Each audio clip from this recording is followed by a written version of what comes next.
Sang Haji TV yang akan selalu memberikan warna baru buat keluarga Jogja. Dan Joteng siang ini selalu memberikan update tamu-tamu yang luar biasa, dan bersama dengan Bupati Sleman, Bapak Dr. Andes Haji Sri Purnomo MSI masih bersama kami. Pak, pencapaian 2 periode. Ini cukup panjang loh Pak. Jadi kalau pembangunan 1 periode, lanjutin lagi begitu. Ini berarti hasilnya luar biasa ya Pak ya. Ini saya belum tanya hasil sebagai bupati, tapi secara keluarga dulu nih Pak gitu. Ya, yang tadi dirasakan. keluarga sudah saya sampaikan, saya punya anak 3. Dokter. Yang pertama laki-laki dokter, dia ahli di bidang akuntansi. Kemudian sekarang dia jadi dosen di Fakultas Ekonomi dan Bisnis di UGM, ngajar di S1, S2, ngajar di internasional juga, ngajar di MM juga di Jakarta. Kemudian yang kedua, ini sekarang sedang tesis, mudah-mudahan nanti segera selesai. Nanti kami juga akan bisa mendampingi wisuda nanti di Rotterdam. Rencana Pak? Ya nggak tahu, mudah-mudahan nanti pas COVID-nya mulai reda, nanti pas selesai. Kesannya gampang ya Pak ya? Itu dia. Dia sudah married juga, cuma sekarang belum dikasih momongan. Mungkin masih tadi masih tadi ya. Yang kecil ini dia masih single, dia sudah jadi anggota dewan. Dia juga dokter semua. Jadi anak saya 3 kebetulan semuanya alumni Gajah Mada. Oh luar biasa sekali tuh ya kan. Yang satu akuntansi, yang nomor 2 itu dokter dulu dari yang program reguler, yang ketiga adalah dokter yang program internasional. Ya, jadi itulah mudah-mudahan keluarga. Mereka sudah mandiri semua. Betul jadi sekali. Orang tua sudah tidak punya beban untuk istilahnya nyekolahkan atau apa, anak-anak sudah pada mandiri. Luar biasa. Ya. Mantul kapan sih Pak Ji? Wah inilah yang kami masih kita tunggu-tunggu. Saya tanya, katanya belum jawab. Tidak tahu apa kepengen akan kuliah ke spesialis atau apa, saya nggak ngerti. Sebelumnya kalau kami kepengennya udah kamu nikah aja, tapi masih dia punya program yang berbeda. Ini pencapaian dari keluarga, karena sekali lagi secara akademis ini luar biasa sekali. Tadi disampaikan beliau begitu lulusan UGM semuanya, dan sekarang sudah punya pekerjaan masing-masing begitu, yang mungkin putra yang ketiga ini yang mengikuti jejak beliau begitu. Mungkin jadi bupati lagi nih Pak ya? Ya nggak tahu itu ya. dia urat di politiknya kental. Kayak bapaknya, kayak bapaknya begitu. Sejak saya jadi wakil bupati, dia masih kelas 4 SD, udah malah melintangnya bapaknya bicara politik, biar tahu-tahu dia ngikut, walaupun dia tidak ngikuti di duduk, tapi dia memperhatikan, tahu-tahu dia bisa sendiri otodidak. Ya ini dia, kan harus ada gitu yang ngikutin kan, tidak cuma bapak, ibu, tapi juga putranya kan seperti itu. Sekarang Sleman nih Pak, ini luar biasa loh. Jadi kalau ngomongin Sleman ini, tadi dibilang adanya hanya 18, tidak hanya sebenarnya, karena penanganannya cukup pakai hati begitu. Dan harus berhati-hati, sekali lagi pakai hati dan berhati-hati, ini penting banget loh Pak. Pencapaiannya monggo Pak, silahkan. Jadi begini ya, kami sejak tahun 2011 saya jadi bupati yang tahun pertama Agustus 2010. Kemudian tahun berikutnya hasil dari kerjaan kami 2010, kami sudah di audit BPK itu sudah wajar tanpa pengecualian. Itu kalau WTP itu kalau urusan di pemerintahan, di pengelolaan keuangan pemerintahan di kabupaten itu puncak lah. Puncak dari sebuah profesionalitas dari pemerintah Kabupaten Sleman di dalam menjalankan roda pemerintahan, bisa dipertanggungjawabkan secara audit keuangan. Itu kita sudah WTP sejak tahun 2011, kalau dihitung sampai 2020 itu sudah 9 kali. 9 kali WTP berturut-turut. Kemudian yang kedua, kami setiap tahun itu selalu kita mendapatkan penghargaan-penghargaan di tingkat nasional. Kami ketika waktu di periode pertama dulu 2010-2015, penghargaan di bidang IT khususnya Kominfo, kami sudah termasuk pelopor lah, Kabupaten Sleman jadi pelopor yang ada di depan. Kami mendapatkan apresiasi diajak studi banding dari Menkominfo, Menteri Kominfo itu ke Korea Selatan untuk bisa membandingkan bagaimana sukses story kaitannya dengan program pemerintah di sana. Kemudian tahun berikutnya kami bisa sukses lagi, bisa mengembangkan kaitannya IT juga, kami diajak lagi disponsori untuk ke Melbourne, Australia. Luar biasa sekali. Untuk belajar bagaimana kita mengelola pemerintah dengan basicnya IT. Sehingga dengan kami belajar dua belajar itu ke 2 negara yang sudah termasuk lebih maju dibandingkan Indonesia. Itu kami tahun 2015 kami maju untuk bupati. Yang periode kedua kami sudah membuat visinya itu dengan basic IT, IT. yang menjadikan masyarakat Sleman yang lebih sejahtera, Betul. mandiri, berbudaya, dan terintegrasinya dengan e-government menuju Sleman Smart Regency Iya. tahun 2021. Wah, Ini luar kenapa biasa kami sekali. mengambil begitu?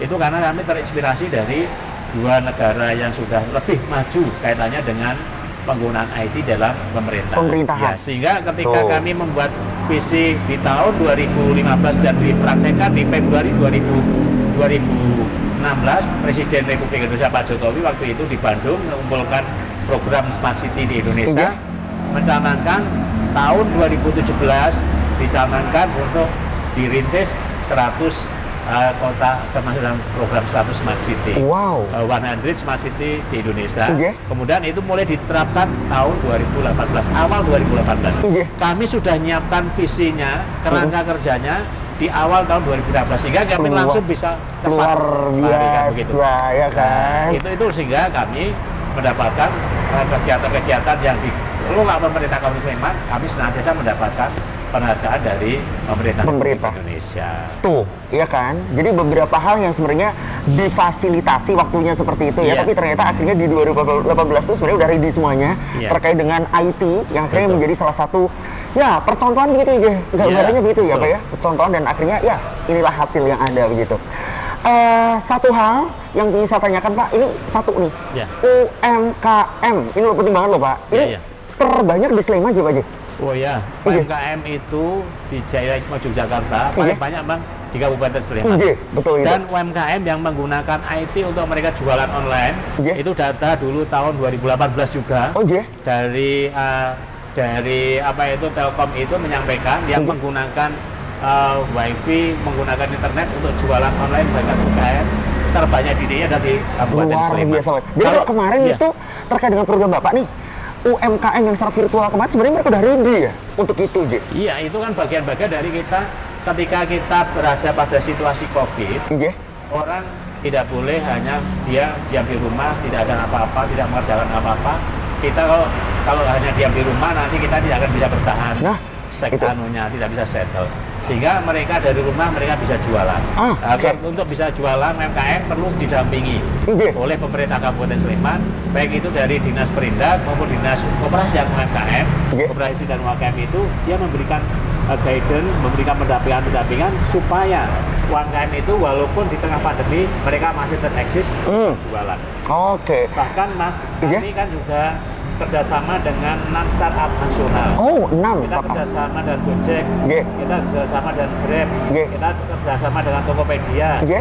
Bukalapak, kemudian Payfast, dan kita yang terakhir kita dengan menggunakan itu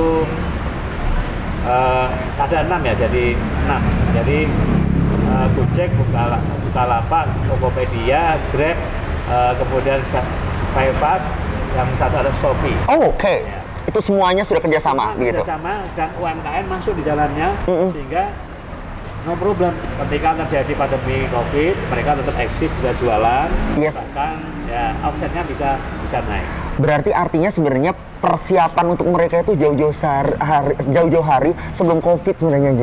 Ya, Itu yang sudah disiapkan. kebetulan kami di awal Februari sebelum COVID sampai di Kabupaten Sleman kami udah MOU dengan 6 startup itu. Oh, Sehingga iya, iya. begitu kita sudah MOU dengan 6 startup, Iya. ada COVID, kita Iya. langsung dilakukan dengan SPK untuk antar dinas dengan misalnya dengan Gojek, dengan Grab, kita pasar tradisional. Ketika COVID orang Perlu. takut datang ke pasar, Betul, IJ. kerumunan di situ. J. Kemudian mereka tetap bisa jualan, tapi dengan cara online, Online. mengantarkan bayam, bisa mengantarkan bantu, bisa mengantarkan daging Yes. ke pelanggan-pelanggan. Ketika Betul. udah rame, di situ Gojek dan Grab masuk untuk ngantar, Yes. kan gitu. Jadi kemarin itu sebenarnya gini, ada program dari pemerintah Sleman begitu terkait dengan bagaimana kita itu tetap bisa membeli di pasar tradisional, terbayang nggak sih? Pasar tradisional, tapi kita tidak ke pasar tradisional itu, tapi kita itu membeli dengan cara itu tadi bantuan 6 startup tadi ya Pak ya. Itu loh, itu Sleman punya. Itu 6 itu diambil 2. Iya. Memang spesial untuk antar barang kan Gojek. dan Gojek, Grab. betul sekali. Itu yang akhirnya belanja di pasar tetap berjalan, ya kan? Dan mereka pun juga, orang-orang yang di pasar pun juga akhirnya laku begitu ya Pak aja. Tidak akhirnya ada ketakutan, akhirnya rewong tuku, akhirnya ada. Itu di Sleman punya, seperti itu. Ada lagi Pak, yang mungkin perlu kita tahu begitu, terkait dengan hasil yang sudah Bapak dapatkan begitu terkait dengan 2 periode ini selain yang tadi telah tersampaikan begitu? Jadi ketika kami yang periode kedua adalah sebelumnya periode pemantapan. Iya. Pemantapan dari hasil yang kita laksanakan di periode kedua. Pertama, periode kedua itu saya akan menerjemahkan keberhasilan yang selama ini di tahun 2010 sampai 2015, kemudian kita tinggalkan lagi, nah, sehingga muncul visi misi itu. Oh, oke. Dari visi misi yang kedua ini, kita semakin cepat untuk memberikan pelayanan pada warga masyarakat. Oke. Jadi kami kan juga sekarang dari sisi pelayanan, Iya. kami itu dengan ada 1 pintu, Iya. mereka kita bisa ada mall pelayanan publik. Iya, betul sekali. Di mall pelayanan publik itu kita membuka semua pelayanan butuh apa saja, perizinan apa saja, cukup datang di satu. Sudah selesai. Sudah selesai. Betul sekali. Kemudian yang berikutnya adalah terkait dengan keberadaan Kabupaten Sleman yang berkaitan dengan pemerintahan Iya. dan kaitannya dengan pendapatan. Oh, oke. Kami selama 10 tahun, ketika saya dulu jadi wakil bupati pertama, Iya. PAD kami baru sekitar 150 Oh, miliar iya. pendapatan asli daerah. Tiap tahun meningkat karena itu hasil dari kita memberikan kemudahan dalam Iya. berusaha hasil perizinan.